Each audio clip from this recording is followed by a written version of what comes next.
You're online. Namaste, everybody on Facebook, and thank you, my panelists, for being there. And we're going to be talking today on another topic that came up yesterday. We were talking yesterday around respect, and it was very interesting for me. All my panelists suddenly got disappeared. Everybody, each one of them was not there. And it was a last minute saying, I'm sorry, but I cannot be there. And I often believe energies are the ones that will direct you. We don't direct ourselves anywhere. And that's the reason the challenge was taken for being Jhatpat Fatafat. We've completed the challenge. We've taken a challenge for 15 days. But we're right now continuing at the pace that we want to, just to keep getting you more topics on the similar kinds that are searching. And it's like going on in our brain, and we say, okay, fine, let's go with that now. Yesterday, I believe that the two new people who came were meant to be there on the panel, and everybody else wasn't meant to be, even though the topic was suggested by Yogini. She could make it, and that's fine. That's how life is. We can't plan life. And how would life be if we understood that we don't have to plan anything, because there is a bigger plan in the matrix that we don't even know exists. And people are right there at the right time in the right way that they need to be. Somewhere in the middle of the conversation yesterday, two topics that came up loudly was stubbornness and rigidity. And I heard myself being rigid and stubborn about a few things, and I heard others, though the topic was around respect. Suddenly it struck me, there must be a reason that stubbornness is there, rigidity is there. How can it be a waste? Even our shit is not a waste, it can be used as a fertilizer.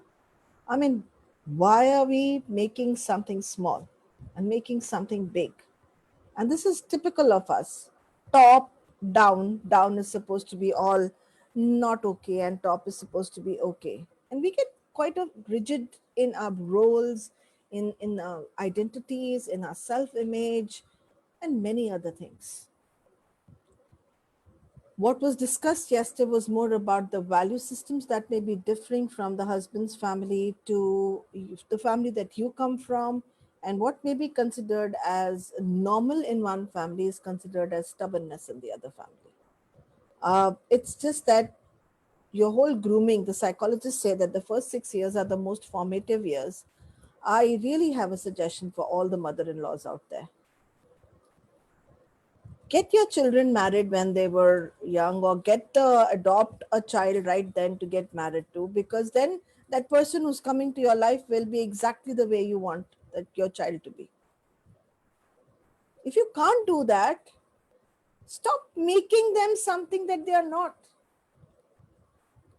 We stubbornly want them to fit in, and then we have a yardstick of what and how you will fit in. So I'm going to open up this forum, and we're going to be having Sumita coming in a little while, and that's okay. We'll start with Yogini. Yogini, please introduce yourself to the audience. And I know respect was the topic that was close to your heart. And if you can connect respect now, because that's something that you did not speak on yesterday, but if you want to, you can go ahead. Along with that, just fill the gap between the stubbornness and the rigidity. Thank you. Thank you. Hello, everyone. My name is Yogini, and I'm a mind coach, a hypnotherapist, a past life regression therapist. I use EFT, imagery, and various modalities to help women come out of their world where they are kind of stuck and start living life again.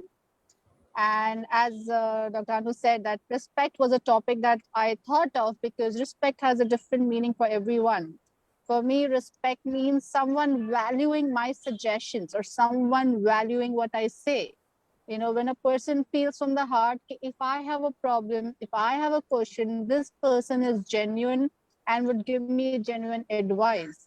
Respect is giving that loving hug. Respect is connecting from the heart. While for some people, respect is about adding that G, adding namaste, adding that extra phone calls, showing care, like an unwanted care and overly care. So respect for everyone is different. And when I look back, yes, there is some sort of stubbornness there, because people who are seeking respect are the people who are not getting attention otherwise. They are stubborn, Kim, I am something and people should give me respect, without actually even working towards it.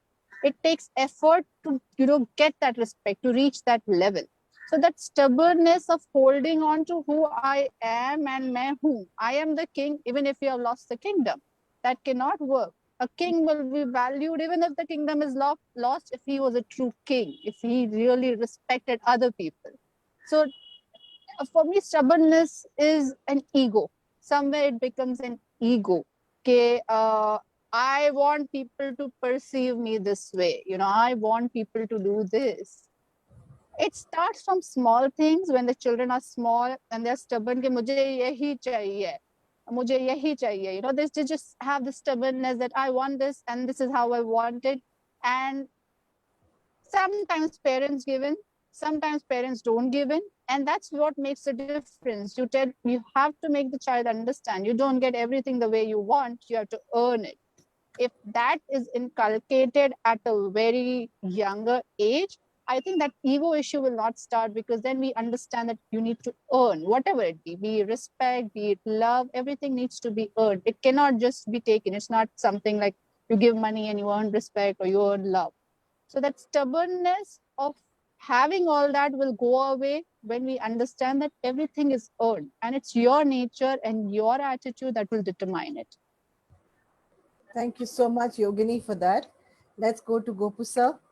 Gopu sir, if you can tell people who you are and how can you relate to this topic, stubbornness, rigidity.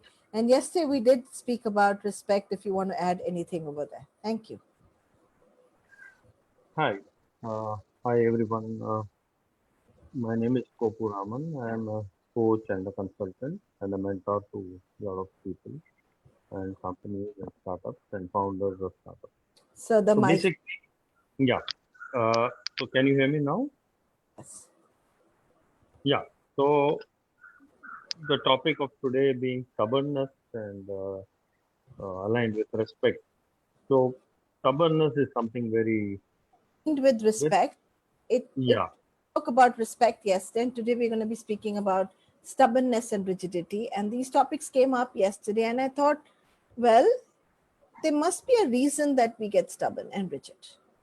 I mean, and then we are telling people get off it. It's not like you get off a platform or something, get off a flight, get off a bus. There must be a reason that that yeah. is. So stubbornness.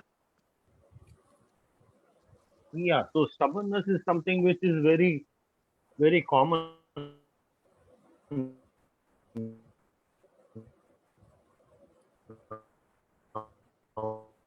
Gopu sir, your voice is gone completely.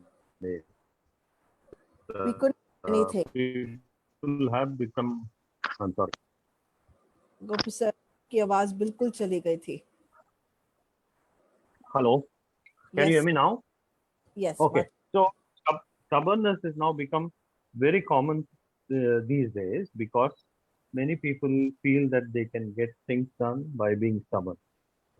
But the point is, many people don't understand, or the people who are using that technique or that mode of behavior, they don't understand that being stubborn doesn't get their way. I'm talking in relation to corporates, especially in working environments. Being stubborn, if a boss is being stubborn, the subordinate doesn't really give a damn today because he feels it may be right, it may not be right, but why is he breathing down my neck? Why is he trying to be so stubborn? So stubbornness really doesn't take you anywhere. It will not get work done for you. So that is very very detrimental to the organization or the team that you're working with. So stubbornness is always a problem, and it's a trait. It's a trait of a personality or a person who's trying to throw things around in a way in which people feel that I can get things done this way better than persuasion or something else. So that is what stubbornness I feel is happening right now today in the human relationship area. Thank you, sir. I still feel that if you can change your place a little bit, it would be brilliant. We still can't hear you very well. Over to Sumita. Sumita, if you can introduce yourself. Today's topic is stubbornness and rigidity. And I really acknowledge everybody's presence. We have to acknowledge these are young women who are also managing everything at home. So, Gopu sir has just had a massive loss in his life, uh, and there has been death in the family. Despite that, he is sitting here. And Yogini is right now got her kids for a tennis class, and she's outside and she's still being on the show. And Sumita has a lot of stuff to run along with her mother-in-law, having gone through knee replacement, which is not easy, and her mom-in-law is not a young lady. So I really salute the consistency with which everybody's shown up, despite stuff not being perfect in their life. And that's also part of stubbornness. So I would say that everything is not bad. So Sumita, if you can introduce yourself and speak a little bit about how do you look at stubbornness and rigidity. Thank you. And yesterday we spoke about respect. If you want to bridge it, you could do that. Thank you. Thank you, Anu. Thank you, everyone on the platform, and hi, everyone on the Facebook. So, I'm Sumita Mendiratta. I'm consultant clinical psychologist and counselor, a remedial tutor, a read-on therapist, EFT and a matrix reimprinting practitioner, and also a movement facilitator for brain gym. So, with all the I would say the kind of information I have got, and the knowledge and the study I have done in all these years of my practice of 18 years, what I have found, Anu, that definitely these are terms, if you just take the words, the respect, what we call as, or the stubbornness or the rigidity. So it's a very perspective, it's a very individual perspective. And what I can say is respect for me is may not be the respect for you. So what I have felt in my life, respect is something you can earn on it.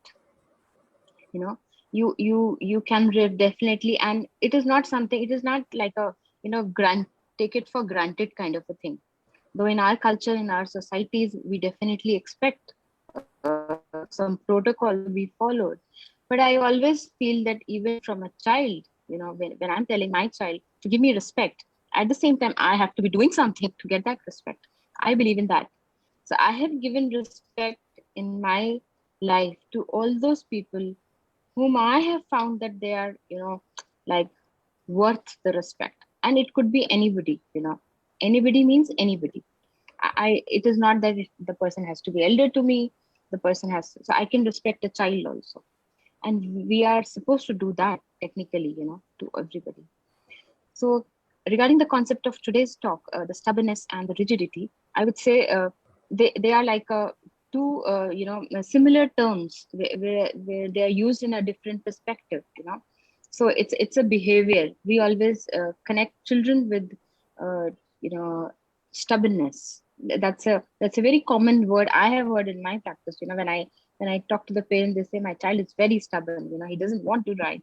He doesn't want. So all the don'ts come in that, because the child is stubborn, or because the person is stubborn, so the person doesn't want to do it.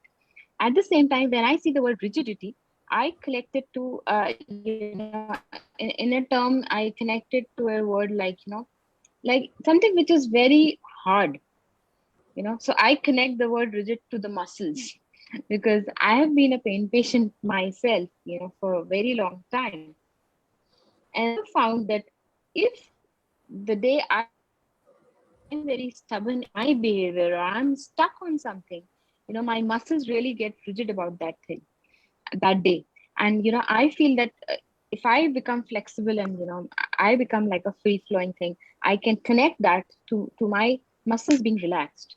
So somewhere I connect stubbornness and rigidity to somewhere where I can feel that the person is in a lot of stress, or something which is, you are stuck. Not even stress, somewhere you are stuck, you are not ready to move on. And the moment you feel that you are ready to move on, you connect with everybody, and these terms become more easy for you. So that's my perspective. Thank you. Thank you, Sumita. That was wonderful. And let's go over to Maha. She's from Egypt. And I really welcome her warmly on this platform. And Maha, if you can introduce yourself to people and tell them what you do, and if you can also throw some light on what are your views around stubbornness and rigidity. Yes, okay. Hi, Anu. Hi. First, thank you for joining this forum. I'm Maha Salah. I'm from Egypt. I'm basically an engineer, and I'm interested in helping people through different modalities such as Lucier color test, EFT, meta health. And my point of view about rigidity and stubbornness, I think that, in my opinion, that there is no stubborn child. I think he is, or stubbornness is just being consistent to the ideas, or something like that. So I think from my experience working with children, that stubborn children are mainly, they are, they have their own ideas, but the parents sometimes they want them to do what they don't want to do. So that's why they become so stubborn, or they insist on what they feel, or what they see in life. And I think these kind of children, they need special treatment, or special, how can I say it, special treatment from the parents, so that they can understand that their children have their own point of view, so they can respect them, and they can do some kind of negotiation or something like that, not insisting on breaking them or breaking their will or something. I think so. That was a very interesting insight, that there are no stubborn children, and there are no stubborn, if there are no stubborn children, then there are no stubborn adults. It is something that's happening in the environment that they don't want to do and they are forced to do. And we heard everybody's different aspect and understanding on stubbornness. This reminds me back in time when I was in Czech Republic, in this beautiful place called Prague, where I saw this mother pulling her child. Actually, she wasn't pulling her child. The child was hanging onto her leg like this, and the mother was walking, and the child was hanging onto the foot, and the mother was trying to walk. She's a German lady walking in front, and the child is holding onto her foot and crying, "Ah!" And everybody's looking at her. Everybody was looking at her. I've never forgotten the expression on this lady's face. The child was crying, howling, and guess why was he crying and howling? He wanted an ice cream. He was in the canteen of the school. For Pete's sake, it was early in the morning, it was snowing outside. He wanted an ice cream when the whole field outside was like an ice cream. But he wanted an ice cream. And the mother had a straight face and a smile on her face. A straight face and a smile on her face. And she kept going, and the child kept moving along with her, because he was crawling and he was doing this. He was crawling and doing this because he didn't want to be left behind. And he knew that everybody was watching his mom. I salute that lady. Her name is Uli. She reached her car, opened a jar of sausages, and handed the sausage to the baby and said, "I think this is going to do the trick. You like this too, right? So I knew you like it, and I've kept it in the car.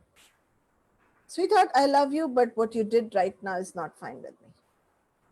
And the kid went from, "Ah!" to, "Okay, mommy." And he had the sausage in the hands. That was a child, and the whole world was looking. She could have easily said, "I will give you the ice cream." Because you know what? It's easier to do that. It's very embarrassing when the whole school is watching you. But that smile on her face, the firmness that she had, and the love with which she addressed the whole thing made me sit down and say, who was being rigid? Was really he being rigid? What would have happened if she had given way? What would have been different? So, Gopu sir, the question is, should we give in? And is it that we don't give in at times, and we give in at times with inconsistency? There are times when our elders are also equally stubborn. For example, I have experienced this in my life when I had to get my son's hair chopped, and we have something called a mundan ceremony, which means it's a religious ceremony when you can cut your son's hair, when baby hair, and they don't let us put the scissor on the hair till like either in the first 1 year or the third year. And something had happened where the elders of the house took a decision that Arjun will not have a cut. You can't even touch the scissor onto his hair till he's 3. Poor kid, he would have goldy locks like this. He looked really cute, but he looked like a girl. And anybody who saw him would say, oh, you got a very pretty daughter. And my son would say, no, he's my son. Now, can that stubbornness be looked at differently? Why I gave you these two examples is stubbornness can be that we want our way and we want someone to look at our stories. So, Gopu sir, Yeah. should So stint in saying no, or should we mold according to the situation? yeah, I feel we have to mold according to situation, because sometimes it is genuine, sometimes it is not. So you got to find out why is a particular person or child stubborn. Is it required? Is it necessary to give in, or you be firm and stand where you are and don't budge. So that's the decision making process for a person who is in that situation of facing a stubborn person in front of him or her. But my point is, when people do behave in a manner which is very, very uh, odd or very, very different from what normal people do, you got to analyze why they are doing that. You got to go deep inside and find why is this person or this child doing it this way. There has to be a reason. There has to be some purpose behind that, or something is there in the brain which is working. So it has to be dealt with in a very psychological manner and counter that accordingly. So we'll have to take a call on how to do that and how to uh, take care of that situation or handle that situation. So I feel that we can't generalize as to how to tackle it, but we'll have to take it as it comes and take a call. Thank you so That's the that's much. that. Things came up. It's not about being in the same way or state. You need to analyze. But he said a word called genuineness. And I'm wondering how we would know whether somebody is genuine or not, because it's a decision making has to be done like that and has to be done at that point. Otherwise, people are going to get offended. How also we are going to find out difficult questions like, hey, why is he behaving like this? I often don't see people doing that. It's a great thought. It's a brilliant thought. I completely buy it, but I'm not seeing people really club it with an action. It's something that comes from that if I'm only thinking, what kind of action am I going to take? So over to Maha. Maha, would you do it any differently than Gopu sir? Would you, these two situations? One is about elders talking about rituals being done in a specific way, and I'm sure there are a lot of rituals in Egypt that you have to follow, maybe from prayers to a lot of rituals, which is nothing but, in my view, even the rituals do have a purpose, but some way it becomes the stubbornness and rigidity in our culture, which we don't want to get off. And the second example was about a mother being very firm and loving. Yet, could we have dealt with it any differently or done things differently? So, what's your view on that, Maha? Thank you so much. Yes, I think concerning rituals, especially, that some people, misunderstand these rituals and try to force their children to do it. It's nothing more than that you choose to go to do these rituals so that your life become better. If the child of the person doesn't know why is he doing that or what's the benefit for this, just doing it because he's afraid to go to hell or something like that, it won't work like that. And this is one of the mistakes that people, when bringing up the children, they don't, they don't give them what the reason behind or why we are doing these rituals, what's the benefit, how your life will be better, or how you'll feel comfortable when you have, such a relation with God. You just feel that you are, you feel that you are supported from something bigger than you. So just giving them orders or just telling them do this and do that, I think it's one of the things that I saw people just doing these rituals in front of their parents, for example being veiled or something, and then when they go out they choose something else. So, or just pretend to pray in front of them or doing these rituals, and then when they have this chance they don't do it. So I think that it's more important for people bringing up their children, or even, even in our daily life, that we give people the chance to choose what they feel they want to do. It's not just they are forced to do that. And by the way, I think that whatever parents increase their force on their children, they become more stubborn, or they insist more on doing or breaking these rituals. So I think it's when it's not dealt with it in a suitable way, it will be changed to a struggle, or it's who will win. Is it the parent will win, or is it the child or the kid will win? And concerning the second example you were saying, I think that the mother, what she did, I think it's beautiful that she don't um how can I say it? She didn't give her child what he wants, and at the same time, not because from that she didn't love him or that she is punishing him. No, she's just doesn't like this way. And the child who insists on getting things by doing such behavior, when he will be a big man in the future, he will do the same. Will do this childish attitude of just hanging to things.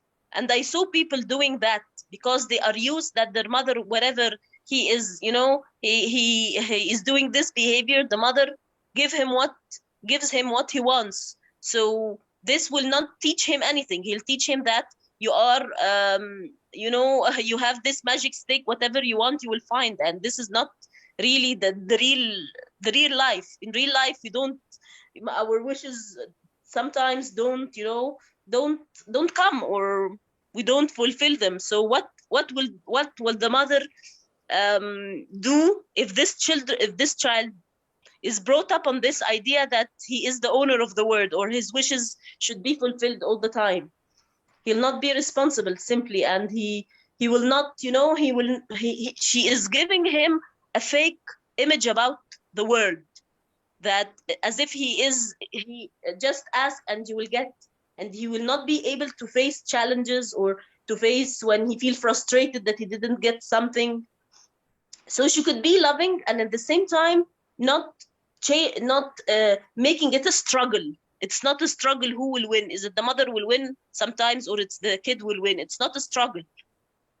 No, she wasn't struggling at all. She was singing, she was smiling, and he was crying.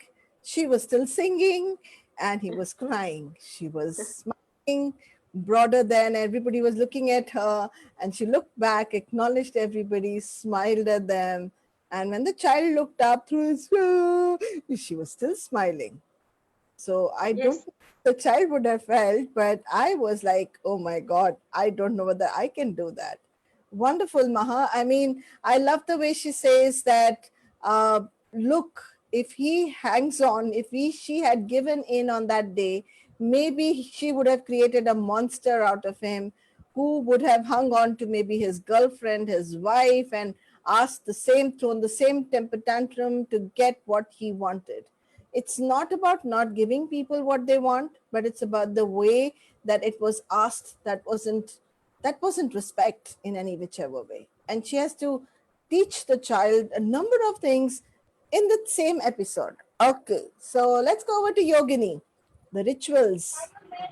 So loud, So I so loud in India. And So, Maha, it was beautifully explained by you. But I am also mom of three kids. And for me, if my child was doing that, I believe that child at that age are doing that because they are exploring something. They're exploring because, most often parents create a conflict that you're a child, you are now big. You're small, you're big. The moment you tell them big, they want to act as adults and they want to make their decisions. So the kids, when they make these stubbornness, they are trying to explore their decision making capabilities. And I was in US, and I used to follow this pediatrician who was really good, and she always told me, I wasn't a mind coach then, but now I understand it better, that you need to teach the children to make their own decisions early in life, or their life they're going to depend on you for making decisions. So if I was a mother in that case, I mean, that lady handled it beautifully. She definitely gave him a substitute. But I would, if the child was about 3 or 4 who could understand a little better, I would simply tell my child, hey dear, you know what? It's cold outside. You eat a ice cream. There is a chance you can fall sick quite bad. We'll have to go to doctor. You might miss school. These are all the consequences if you still decide. If after that also you feel that you still want that ice cream, I am absolutely okay giving it. But don't come crying back to me. In that way, I would inculcate the child that when you take a decision, stand by it. Do not come back crying, I took a wrong decision. It was your decision, and you have to face the consequences of your decision. No one else is going to do that for you. Your mother is not going to do that for you. So if after knowing the consequences, you still want to take your chances, great, go ahead. And I think we all adults do that. Isn't there a time when it's really cold and you still feel like eating ice cream? Yes, we do eat ice cream.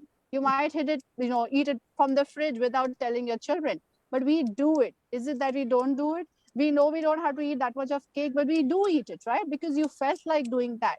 You know the consequences of what would happen if you would do that. It's not that we don't know. We still take our decision and we still eat that ice cream. We still eat that piece of chocolate in spite of knowing all the facts.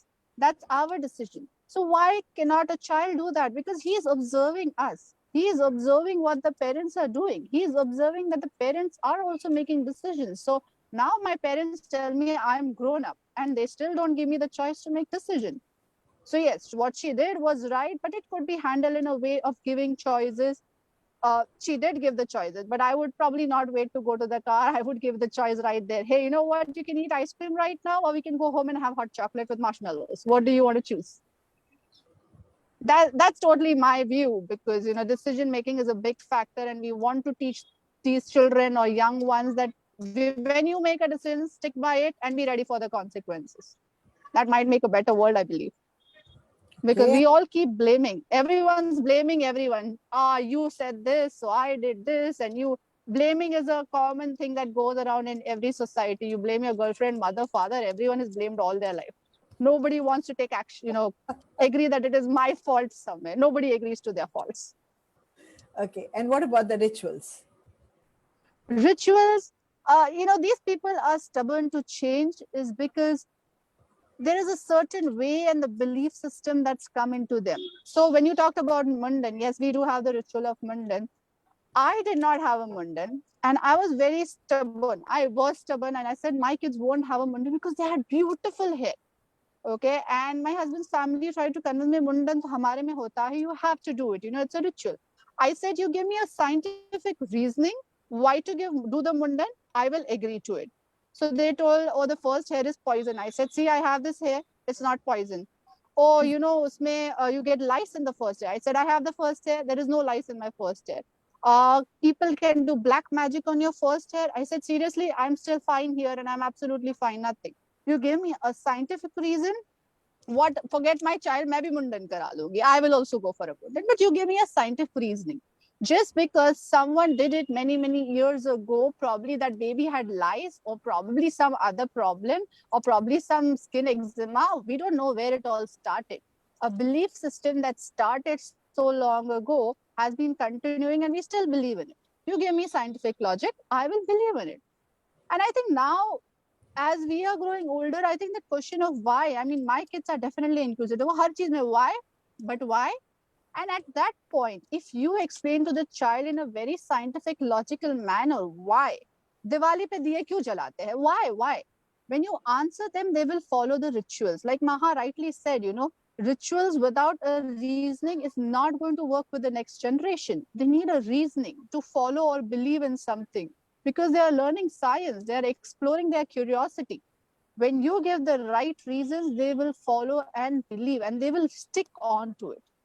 But we just want to enforce things without reason. Nobody knows any reasons for any of the beliefs. Some have real good knowledge, but they don't have that capability to explain. They might know the reason, but they are not able to explain or pass on the knowledge. The rest are just following like a herd of cows and goats. Just follow. Very good. Okay, let's go to Sumita with the same question. Sumita, what would you and how would you deal with it? Thank you. So both the situations, Anu, definitely had a connection of respect factor, because there was an adult involved as a mother-child, which relation has an adult respect factor, and even the other one with the ritual. So I believe that instant, reflex action, definitely depending on the age of the child, maybe the mother took that decision, beautifully she wanted to give a substitute and that worked. Only So two, I believe two but and a half years old, yeah. she did tell the child in Hmm. German that, look, we can have something better. You don't Yeah. have the ice cream. And he wasn't well. So he was coughing. So the child was too young to, but she did try explaining. And then he decided to bawl and she started to smile because it Yeah. had fallen on deaf ears. And she did tell him, you want to walk? Can I hold your hand? But he wanted to basically make sure that she would get red in embarrassment at some point and give in. And it was a Yeah. game played between the two of them. So, yeah. Definitely. Like I said, the situation, it depends on the situation, and the mother beautifully did what she could in her, best way. So definitely, it's a very situational and it's a very, personal aspect wherein the way you best you can handle it in a positive manner, not in a negative manner for sure, but in a positive manner, whatever best you feel as a mother, because I believe the mother knows definitely the best till the child is coming to a level where the child can grow up and make the decisions. I agree with Yogini that you can give choice and decision making power, and I have also given that to my daughter, and she has an equal say in whatever she wants to grow. Even my mom used to laugh, every day when she was like as she was growing up, she was a little child, and I was teaching her colors. I was make her stand in front of the mirror and ask her, what color cloth do you want to wear, and she would beautifully tell me the colors, and she became very beautifully connected with all the colors. And then sometimes she would just come up and say, no, I want this. And then my mom would say, see, you have only given her, taught her to voice for her opinion and say her choices. Now you don't have it. I said, no, it's good. If I have given her the, option to say her voice, it's definitely sometime it will come on me also, but that's okay. At least she's growing up with that assertiveness and decision making, which I believe is a powerful tool. And coming to the situation of the ritual, so I did the same for my daughter. So I had these, I just wanted it for my daughter, not because of any scientific reason, but just as a ritual because I thought that. But I didn't want to do it in a big way because usually in Punjabi it's a big function for the boy, not for the girl. So I did it very silently, and I actually mentally prepared my daughter rather than anybody else. So I told her, I showed her the pictures because I didn't want her to get into a shock that, suddenly I had such beautiful hair. And all the people who actually knew me, they really questioned me. Why did you do this? Because your daughter had beautiful hair. I said, no, it's okay. I prepared her, and she beautifully, did it in a very silent way. We didn't do any ritual or this thing. My own barber, who was my family barber, he just came along, and she was sleeping mode, and we just did it. And I told her, you are going to sleep now. When you get up, I'll show you a nice picture of yours. And she was so happy and elated. So mentally preparation, and she could do that. And at the same time, when in my family, my brother-in-law who stays in Finland, and we asked, he also has a daughter, and we gave him the option that when you come to India, do it. And same way, he was like Yogini, and he didn't want for his daughter, and we chose. I said, it's okay, it's your parents. If you have decided for your child, good enough. So I think we need to give that space. Out of respect, the rituals are done.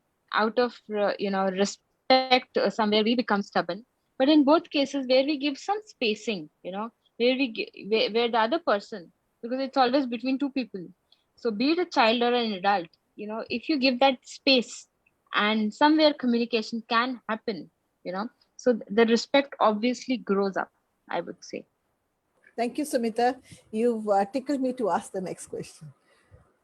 And the next question is that, let's say Gopu sir, Samaira, who is Sumita's daughter, who's been brought up in this way that she decides everything, is getting married to your son. And in your house, adults decide everything. Now, how will you handle this girl who's come to your house? And when will you look at it as a cultural difference between two houses, or will you look at it as stubbornness and rigidity on Samaira's part to keep taking her decisions, because it's two different mindsets? So I'm going to give every one of you different questions, but I just want you to get this right now. Samaira is getting married to Gopu sir's son. Gopu sir has never allowed his son to make any decisions. What adults say and do, and that was also in your statement, that I can take decision for my child. So Gopu sir likes to take decision for his child. He's not coming from the place of imposing himself, but that's the way he expresses his love for his child. And his child has never learned to make a decision. Whereas Sumita, because she's a child psychiatrist, she's psychologist, so she's taught her daughter to have a decision making ability, and it might come across not as a decision making ability to Gopu sir. How will you deal with it? Yeah. So coming to that situational question, it's a very tough call because there are two different minds here as far as the children are concerned, and probably even the parents. Um, one set feeling that we like to take decisions which are good for our children, and another feeling that no, they can choose and decide what they want. So there is basically, I would say, a division or a difference of culture between the two families. When such two families get together for a relationship which is going to last a lifelong, uh, then the children also will have to adjust. There's a lot of compromise and adjustment which will happen. So, but I see another point of view here is that a positive and a negative is always better. You know, uh, a positive and a negative together will make things more positive. Is what my feeling is. Because when two negatives are there, there will always be a clash. So, in my opinion, that a person is subdued and is willing to ask the other person or allowing the other person to take the calls or the decisions, it is like supporting supporting each other in a decision making process. So I feel that that kind of a relationship will definitely work because it is not too negative, but Not there is a positive and a negative together. it's not about relationship. It's about your relationship with these two people. How will you manage it as a Yeah, father-in-law? You manage it. Yeah. So coming to that, Yes. I feel there is nothing to manage. Okay. Yeah, because they will solve it themselves between the two of them, and if at all What there is to manage? You make all the decisions for your son, and your daughter-in-law has now started also. She will not listen to you. She will do what she feels is right. You're calling her for a ceremony where your son says, "Yes, Papa," but she says, "No, Papa, I can't come. I don't believe in all this." And you yeah, are to see both of them together. What will you do then? that will be a bit of a catastrophe because you From will us, have you will have a lot of clashes will be there, difference of opinion and difference of culture and thinking will be there.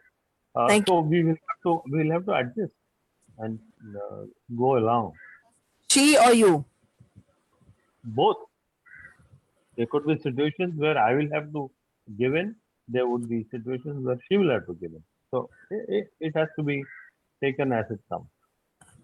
Thank But you it so is like that. it is it is going to be a rough path, no doubt.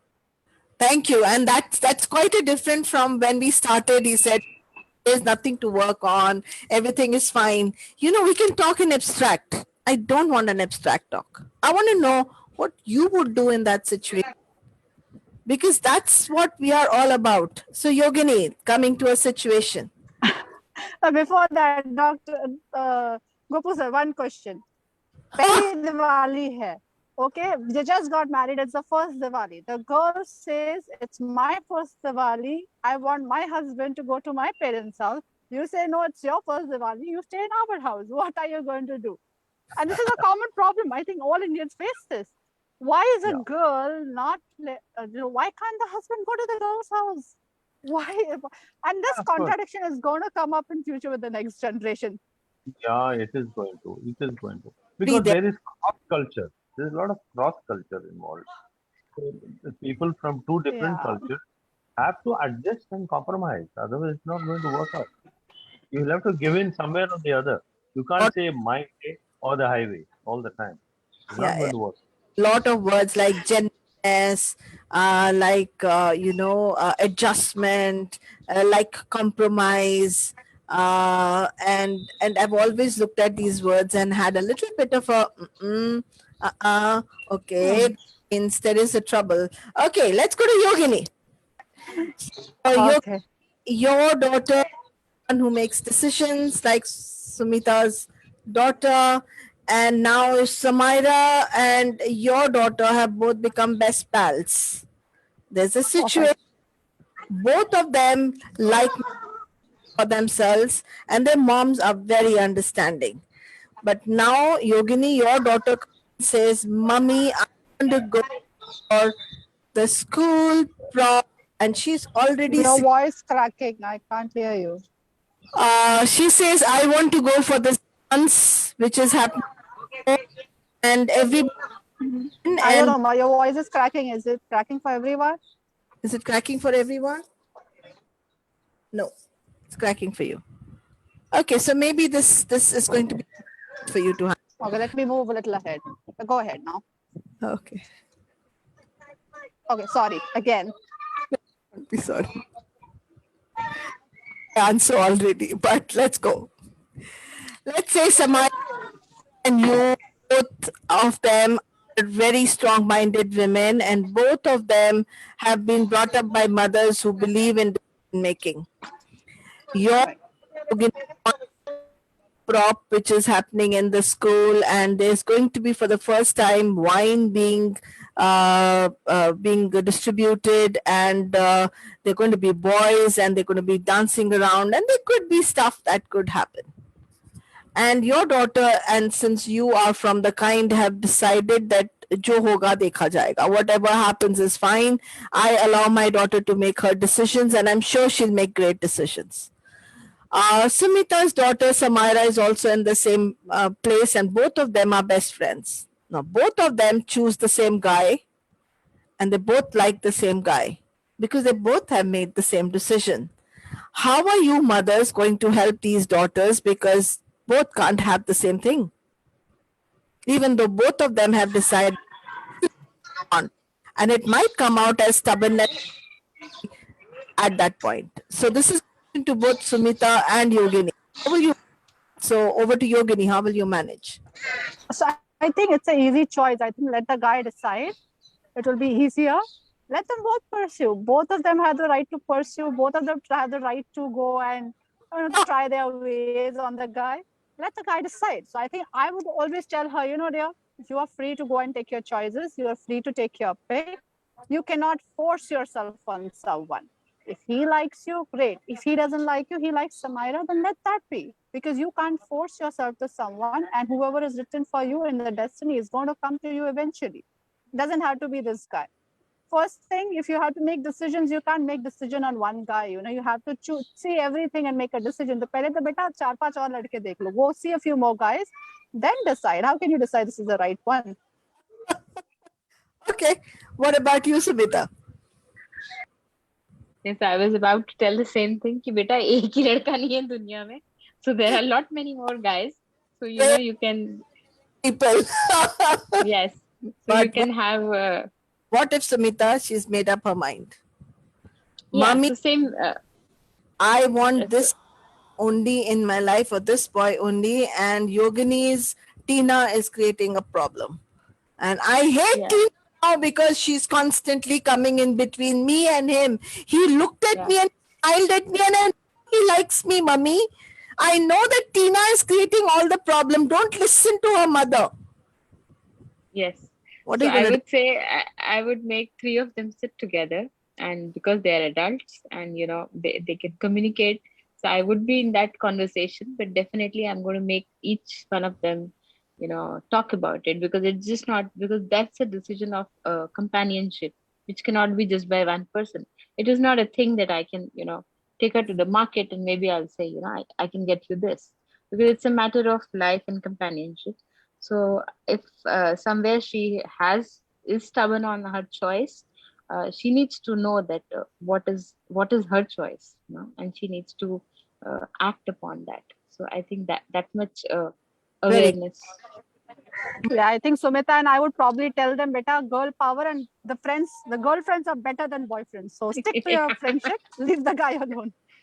Another guy will come. Yeah, another guy. There might be 2 guys who will come. So leave this one. Maha, what if the situation has become so bad that despite these women who are their mothers saying that this is what we will do, both the girls are stuck? And you are the counselor in that school. They're both stuck. It's now impacting their friendship.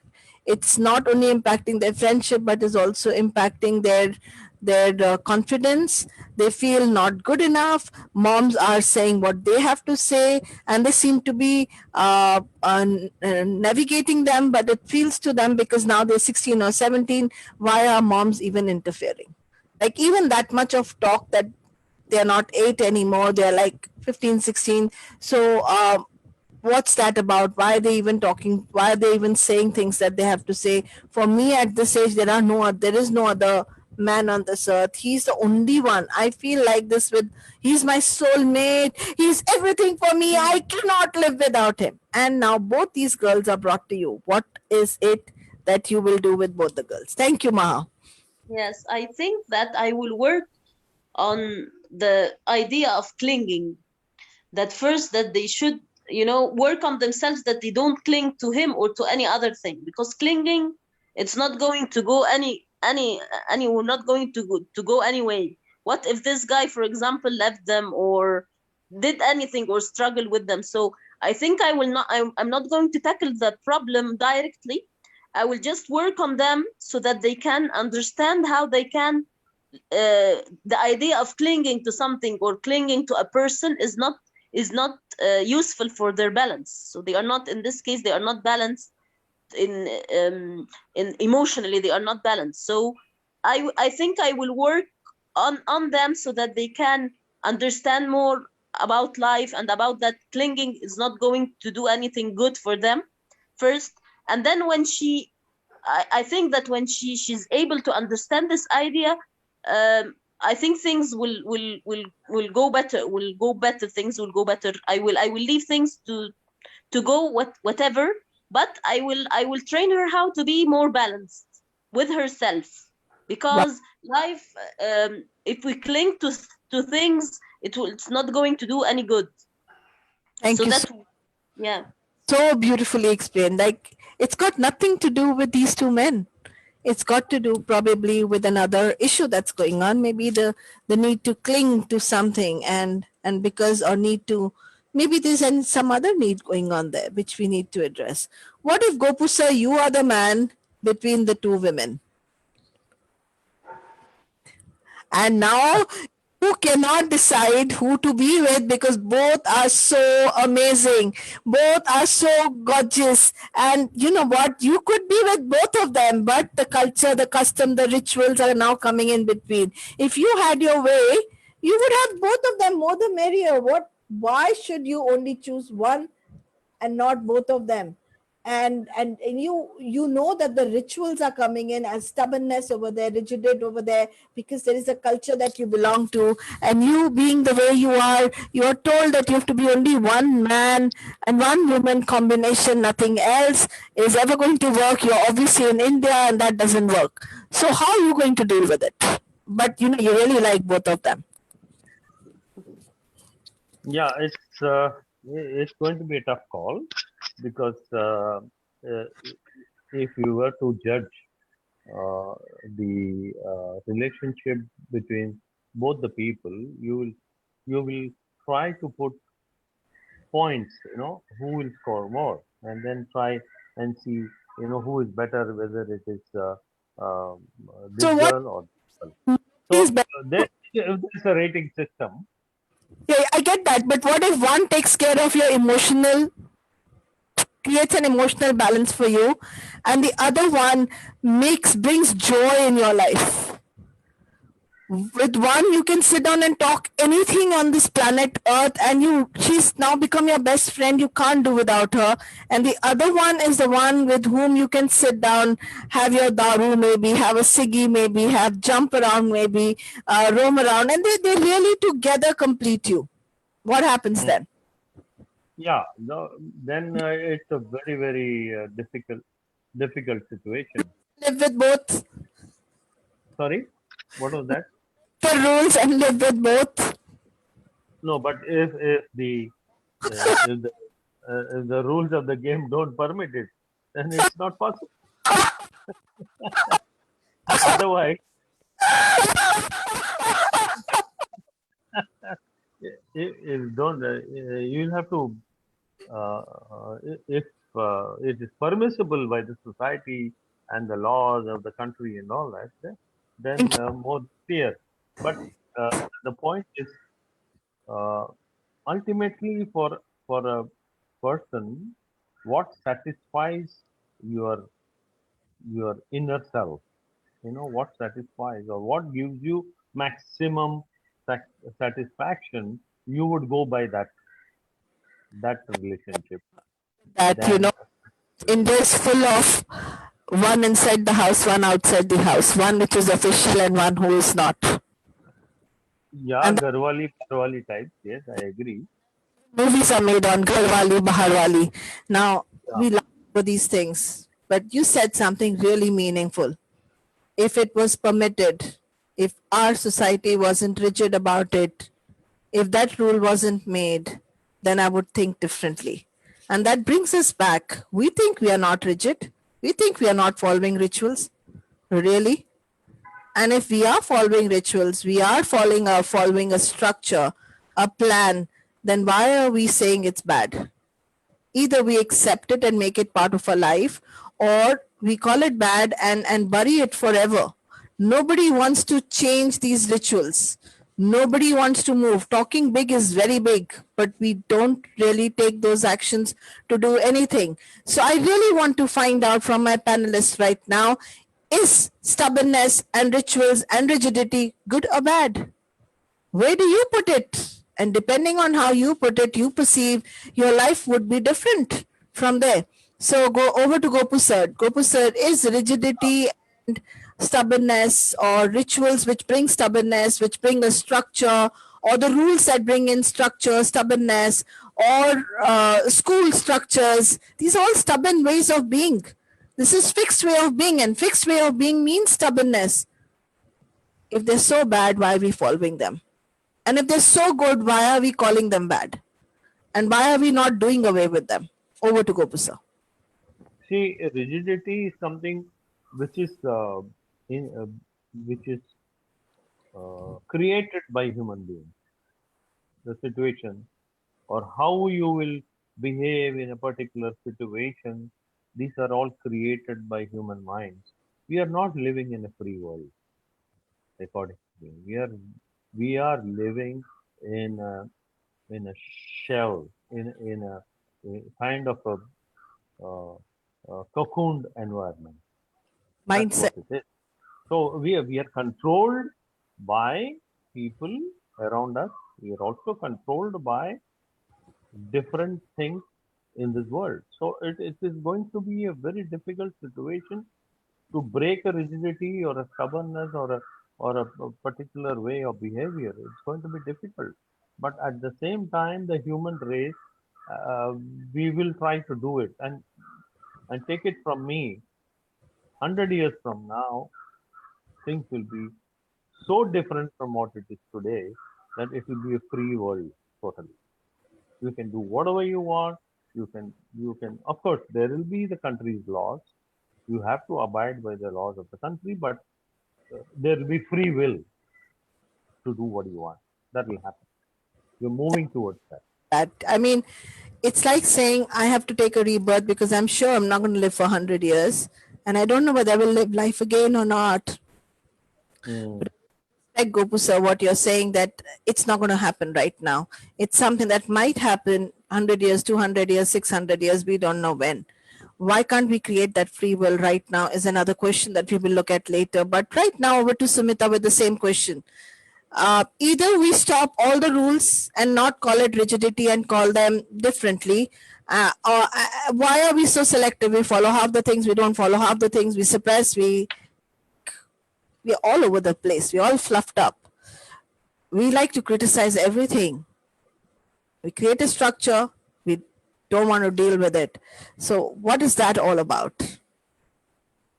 I would say, Anu, when we talk about rigidity in structure or stubbornness in a structural way, see, I said it. For me, it's always an individual perspective. The view I am having, like we were talking about those positions. I'm right and you are right. So I believe if that is the situation where I understand that you come from a place, like whatever in a relation, in a day-to-day life, or even in doing any action, I believe that you come from a place, and I also come from a place. So this is my need, or this is my requirement. This is yours. We may not be able to match it. So let's find a midway kind of a thing. So somewhere that midway can be find. I feel that even in the structural way, or whatever rules and regulations we follow, we, like, I think we Indians are always more famous for finding a route out that we can really find something in the midway, and something which can be a little flexible, and we can go away with the rule kind, not in terms of just not following the rule, but some flexibility, which is like a comfort for me. I believe that stubbornness or rigidity is somewhere where we feel insecure that, oh, I'm going to do something. I have to do something where I have to come out of my comfort zone. And nobody in this world wants to come out of the comfort zone, be it the child or the adult. So the moment we are given that assurance that you can be in your comfort zone and still follow it, and this is an assurance which we have to give it to ourselves. I think nobody else is going to come and give us this assurance. So somewhere mentally, that stubbornness or rigidity, if it is mentally not there in your own following up certain things, or even your day-to-day life, I feel life can become much easy for all of us, to first to me, myself, and then the people around me. So what I hear is that it's about your individual comfort zone.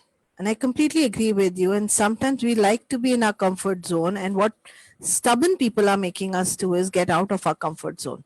So actually, in some way, what I'm hearing is that stubborn people or stubborn issues are making us grow out of our zone and making us, giving us an ability or an opportunity there is to expand yourself beyond the boundaries. We don't have to wait, but we could. It's all about getting out of your comfort zone and not imposing your comfort zone on anyone. I feel the stubbornness is more feeling like nobody could get into the Cinderella shoes. Why do you want someone to get into your shoes and your stubbornness and your mindset and live their life the way you lived it? Why can't we just accept people that this could be it and this could be it? Having said that, I know that this can be the most challenging thing for most of us because we don't even know that we are in a comfort zone and we're going to get out, and we don't look at it like that. Oh, this person made me get out of the comfort zone, I must go and give gratitude to that person. We hate the people who make us get out of that comfort zone. And then we completely sabotage the relationships with them. But I'm just kind of thinking on top of my head, the role could be about, and you also spoke about right and wrong. It could be more about this is my right, this is my wrong, and I'm comfortable with it. And as long as I'm not wanting you to validate it or unvalidate it, I'm fine with it. But if I have to get out of that space and expand myself, then something happens. Yogini, over to you. The same question that I asked Sumita and Gopu sir. So it's interesting. These rules, stubbornness, rigidity, why was it made? It was made based on a few people who set up these rules based on their conduct or their society at that moment, without taking into consideration that things are going to change. The stubbornness, the value systems are good because it keeps people under control. You don't want people to just go and do anything because it affects. So the stubbornness and rigidity is good when you are trying to keep people in control because it affects the other person. Today, a child doing something wrong will first come to the mother. The mother is answerable to 10 other people. Now, if in between the mother cuts off the link and say, I don't care about others, then the rigidity is gone. It's the mother's decision. Even in relationships, if once you get married, the in-law is answerable to 10 other people. Arey, aapki bahu, what did she get? Dahej mein kya leke aayi? Is it the in-laws asking? Not always, but it is the system or that's people around that are questioning and you're answerable. So you are absolutely capable of breaking this rigidity and stubbornness, in the trust circle of your loved ones. Like my daughter today can break a stubborn rule if I am supporting her, because everyone somewhere needs that support. Okay, there was a time when gay marriages were not supported. People fought. There were some parents who came up and supported, and that's where this community is moving. So it's okay to break the stubbornness. It's okay to come out of that rules unless and until you are affecting someone else. Like you can't go and marry two women if the other woman doesn't know that you're married. Okay, that's wrong. That's not right. But if there's consensus, like in the Muslim marriages, there's consensus, great. There is no restriction. There's a beautiful thing, when we think of Mahabharata, we think of Bhishma Pitama as that ultimate guy who took the oath and stuck to his oath. We give his example of how pakka, how great he was. But if you actually look at the whole Mahabharata later, when Krishna was giving the Bhagavad Gita, was explaining to Arjun, he actually said the whole Mahabharata happened because Bhishma Pitama was rigid. He took an oath at a time when the rulers were right, things were right. He decided to stick by the dynasty which he was supporting. That was at a point when people were right. But because he was so rigid, when his inner self, his soul, was not ready to even fight for the bad side, but he still did that. Tabhi to Mahabharat hui. So Krishna had very nicely said, take your oaths, but be adaptable. This is a changing world. If you don't adapt, you will be left behind creating wars. So it is very important for us to understand stubbornness to an extent is okay, but adaptation is equally important. And we are human beings. We are born to adapt, change, and survive. So survival ke liye adaptation karo. You need to adapt. Very good. Okay, Maha, over to you. What do you think? You've been very silently hearing. Yes. What do you think this whole I topic? think that the balance is good. So I think that, in my opinion, we need some structure so that we can feel secure and safe. Structure is not bad. It's when it's this structure is imposed on another one, or I force others to follow my structure. This, in this case, rigidity and stubbornness is not good. But it's okay for me to stick to some beliefs or to something, so that I can feel secure, so that I don't feel that life is like a kiosk or there is no order. So as long as I make this order for me to feel secure or to have some structure, it's okay. But I think it will be bad if I force other to follow this structure, or to follow me, or to follow whatever I feel good. It's for me. It's this structure is suitable for me. It doesn't have to suit others. So I think the balance is good, so that I can have my own structure, so that I can feel secure and safe. And at the same time, I'll have the flexibility of knowing that others also have their own structures and their own way, so that they can live comfortably. So I think, so as long as I'm sticking to my beliefs, and I'm rigid, if we can say it. I think it's not the proper word. It's more like a structure more than rigidity. More like that I'm sticking to something that I feel secure and safe when I stick to these structures, or I follow these rules. So that as long as I chose them and I'm sticking to them, so that I can feel that a bit structure, it's okay. But imposing this on others, or telling others what to do, or telling them that my structure is better than yours, in this time that I'm imposing it on others. So in this way, it's wrong. It's not good. It's not good. Maybe what's good for me, it's not good for others. Maybe what I see it's structured and safe, others see doesn't see it this way. So I think that structure is needed for a bit of security, or a bit of not being living in a kiosk world. But it's some individual. It's related to every individual. Doesn't have to be imposed on others. Thank you so much for that. Let's conclude the talk today from all that you guys have said. I believe that if you're genuine in yourself and you know how to create your safe place, is what Maha is saying. And I really say that she's put it up in a very nice way. Rules were made to keep the structure of the society working. Otherwise, it would be chaos. So it's not that we don't need rules, and rules doesn't always mean rigidity and stubbornness. But when we start living and lose our identity and make the rules our identity, and rigid, we get so rigid that no matter what happens, not only are we comfortable in that cage, but we want our whole family to be in that cage. And we want all our friends to be in that cage. We want everyone to be in that mindset only. That is the rigidity, and that is something that's going to impact not only us, because we will come down with diseases that we don't deserve, but will also be a very difficult, unhappy place for other people. And if you cannot distribute happiness in this world, what's the point of you keeping all this in your up your sleeve? Neither are you happy, neither are others happy. Now, if you're comfortable in that state of being unhappy, of making sure that you're controlling everything, and that gives you happiness, then that's a choice you make. But it's important that you first draw a distinction between, or difference between, what's stubbornness, what is rigidity, what are rules, what are rituals. And these can become rigid at one point, and you can be stubborn in a mindset at one point, and what happens in the society is going to impact you. So if you become more mindful, and one way of doing that is stop blaming the world around you, and sitting down and having a chat and saying, oh, I don't like this, everybody needs to change it. It's a great party talk. What have you done about it? And if you can't change, stop complaining, accept it. Be at least on one end.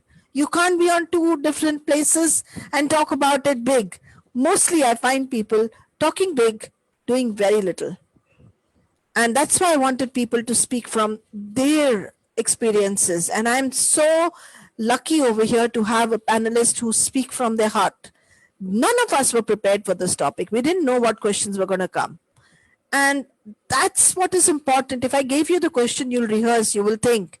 And the minute you will think, you will not be candid. You will give me a debate that people want to hear. I don't want to know what people want to hear. I want to know what is it in you. So let's go over to Gopu. So and let's see how he can conclude this talk. Thank you. Yeah.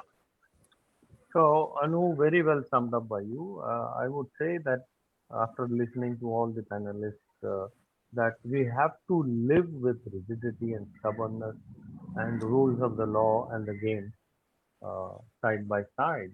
Only thing that we should not allow uh, to get those things to get on top of us. So you have to have a balance, as told by other people. We need to have the right balance between rigidity, stubbornness, as well as free will and open-mindedness.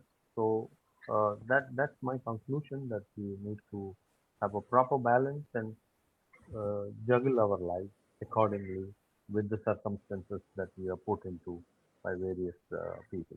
Yeah, that's what I would say. Thank you. So what Gopu sir is saying, we can have a free world right now if we give ourselves freedom of thought, freedom of speech. The only person that can cage you is you yourself. You get out of that cage, you get the freedom much earlier. Yes, Sumita, how would you conclude it? Definitely, I would agree with Gopu sir. And even if the environment around, when we talk about rules, when we talk about societal pressures, whatever it is, somewhere deep down, it is ultimately you, the individual, who will suffer if you're not able to connect with that. So I would say again that it is your choice, and if you have given yourself a choice, to be in that line or to stand outside is your choice. And even if people say or comment, or even if your own family, somewhere sometimes cannot understand you, I feel it's your own choice. And if you are able to do that choice, somewhere you will over the time, understand that, and they will understand, and you will also understand that it was not just to prove something or be stubborn or rigid. It was your choice. It was your need. It was your like a safe place or a comfort zone where you wanted, because you were happy in that. And I think when the loved ones are there, they definitely understand that your happiness is important, like everybody's happiness is. And it's the same point when we talk about being flexible. And definitely it really helps to connect in a way where you can be flexible in your own thoughts, just not I would say talking about it or preaching about it, but first I have to be flexible in the thoughts. I have to be able to listen to others. I've been able to, then only I can connect with them. So that's my conclusion. We can't stop the time from moving. We can't stop the changes from happening. We can stop our rigidity and move and flow with those changes so that we become so part of the change that we don't even, the awareness that the change is happening suddenly vanishes away because you are going at the same speed as everything else. I agree with you, Samita. Let's go with Maha and let's ask her how she would like to conclude today's topic. Yes, I think that it's a matter of balance. It's a matter of to choose whatever, when to stick to something rigid or to some some beliefs or something like that, and when you'll have this flexibility of being open-minded and introduce new ideas. So it's according to the situation, and it's always too much of everything is bad. Too much of rigidity and structure is not good. It's sometimes kill the creativity or kill the flexibility. Too much flexibility also could make it life, as we said, is like a kiosk. So it's always about the balance between these two polarities, if you can say. Absolutely, I agree with you. My mom used to give this very brilliant example: bringing up children and bringing up people in this world, not just children, is like kite flying. Any relationship is like kite flying. You hold the thread too tight, it doesn't fly. The kite refuses to fly. You hold it too loose, the kite refuses to fly. The right balance is required for it to move up. And to get you and your right balance is going to be the wind under the wings of the kite. So with that, today we conclude this topic. Tomorrow, I think when I'm hearing everybody, what we could talk about tomorrow is adaptability. Adaptability, and what does that mean? Because we've spoken about and rigidity.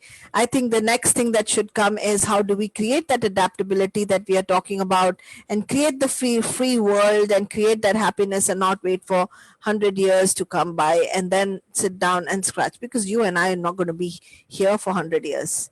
Nobody born today is going to be here for 100 years. And you know what? I am really, really wanting to be happy right now. And I really, really want to ask my panelists for tomorrow to teach me adaptability and to teach me what's the right way, so that, and I know that there is no right or wrong. We've done this discussion, but what does that adaptability mean to you guys? And if anybody wants to be part of this panel, you could write to me or send me a message. All these talks are there on my YouTube. Please go and avail and subscribe to the YouTube channel, or you could also go on the Facebook. I right now thank each and every one of you. I am Dr. Anu Mehta, concluding right now, and I am the pioneer in the field of meta health, information medicine, matrix re-imprinting, advanced clearing energetics in India, and I do many other things. And I'm hoping that together we can create some smiles across the world right now. So thank you very much. And I would really thank Maha, who's here from Egypt. I thank Sumita, who's been consistently being there, stubbornly being there, but not rigid. Not rigid. And stubbornness अच्छी होती है कभी कभी. Stubbornness is good. And to the Gopu sir, who was the only man on the forum most of the times, but that didn't scare him. Boss, don't get scared. Let's all move together into adaptability tomorrow. I would really request this forum and all the panelists to be there tomorrow if you can. If you can't, just write me, ping me back and say, sorry, it's not possible tomorrow, but maybe day after. And that would be nice. Your presence makes me smile, and you add light to my life. Thank you so much. Bye-bye.